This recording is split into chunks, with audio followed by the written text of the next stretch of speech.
நீங்கள் பார்த்து கொண்டிருப்பது ஆம்ஸ்டாங் டிவி.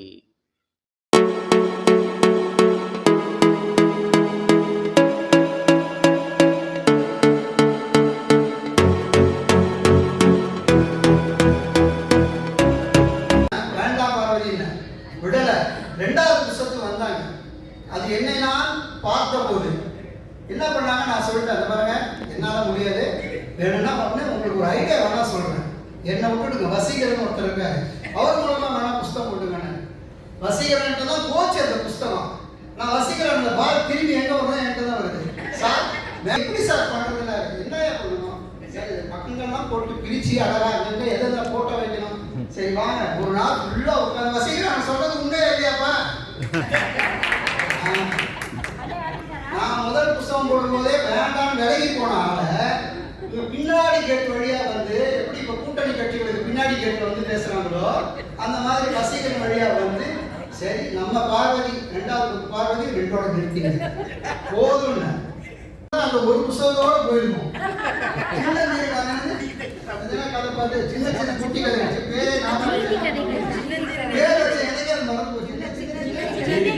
சின்ன சின்ன நீதி கதைகள் அது எனக்கு பேர் மறந்து போச்சு.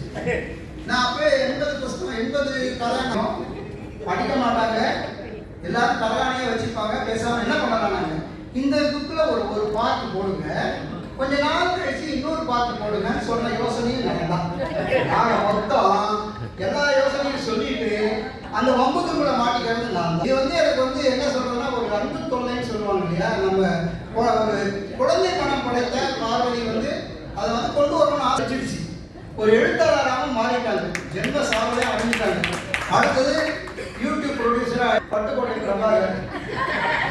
ஆனா அது விஷயமா வந்தா நான் நிச்சயமா உங்ககிட்ட தான் சொல்லிடுவேன். பட்டுக்கோட்டை பிரபாகர் அப்படி பார்த்து விட்டுருக்கீங்க.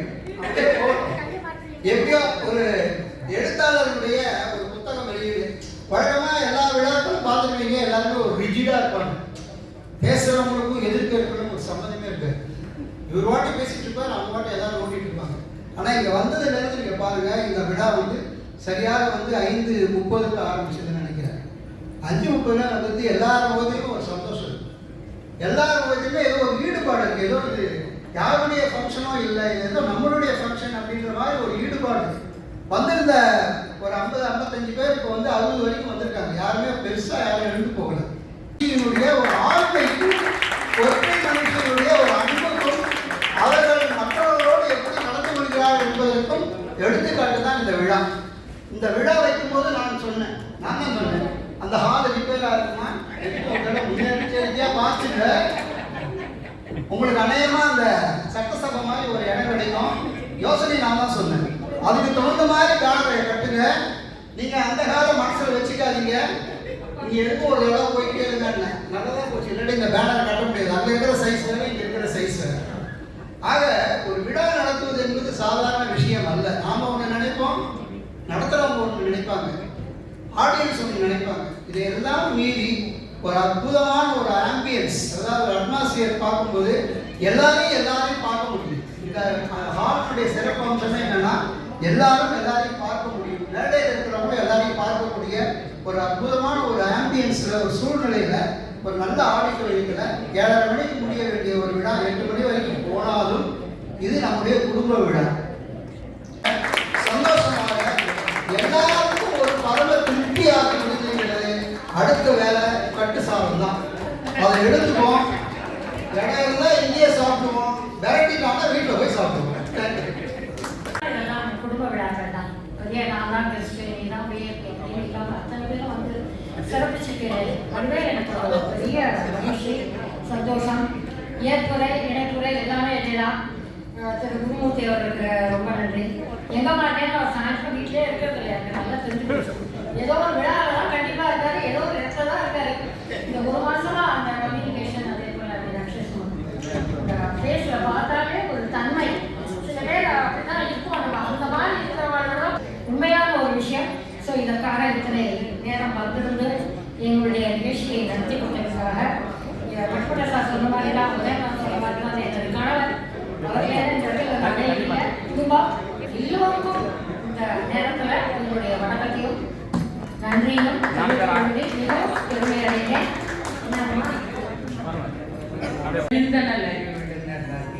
இந்த வரிகளை நான் இன்றைக்கு நம்முடைய சின்ன சின்ன நீதிக்கதைகள் எழுத நமது பார்வதி பாலசுப்ரமணியம் அவர்களுக்கான வைர வரிகளாய் சமர்ப்பிக்கிறேன். எல்லாருக்கும் வணக்கம். ஒரே ஒரு விஷயம் மட்டும் சொல்லிட்டு ஒரு நிமிஷத்துல நான் எழுதிட்டேன். முக்கியமா என்னுடைய நான் நிறுவி நடத்தி வரும் எட்டயபுரம் மகாகவி சுப்பிரமணிய பாரதியார் தமிழ்ச்சங்கம் சென்னை சார்பாக இன்றைய நமது அம்மையார் அவர்களுக்கு முத்தமிழ் அரசின்ற இந்த பட்டம் கொடுக்க அது அப்பவே சொன்னாங்க. அதுக்கு உண்டான காரணம் உங்களுக்கு எல்லாம் ஏற்கனவே தெரிஞ்சிருக்கும். ஏன்னா பேசி முடிச்சிட்டாங்க. அவங்க சொன்னதுல உள்ள ஒரு பாயிண்ட மட்டும் நான் இப்ப சொல்றேன். ஒரு நாட்டியத்துல ஆரம்பிச்சாங்க, அப்புறம் பாடினாங்க, அப்புறம் கதை பேசினாங்க, அப்புறம் எழுதினாங்க. இது அத்தனையும் நீங்கள் பார்த்தீர்கள் என்றால் அவர் ஒரு எழுத்தாளராக இயலையும் இசை பாடகராக இசையையும் ஒரு நாட்டிய மணியாக நாடகத்தையும் சேர்ந்து முத்தமிழையும் சேர்த்து ஒரே தன்னுடைய ஒரு அந்த பார்வதி பாலசுப்ரமணியம் என்ற அந்த பெயருக்குள் அடக்கி இருப்பதால் எனது சங்கத்தின் சார்பாக அவர்களுக்கு இந்த முத்தமிழ் அரசி என்ற பட்டத்தை வழங்குவதில் நான் மிகவும் பெருமைப்படுகிறேன். பள்ளி நூலகங்களுக்கு கொடுப்பதற்காக நான் வாங்கிக் கொள்கிறேன் என்பதை கூறி நன்றி கூறி விடைபெறுகிறேன். நன்றி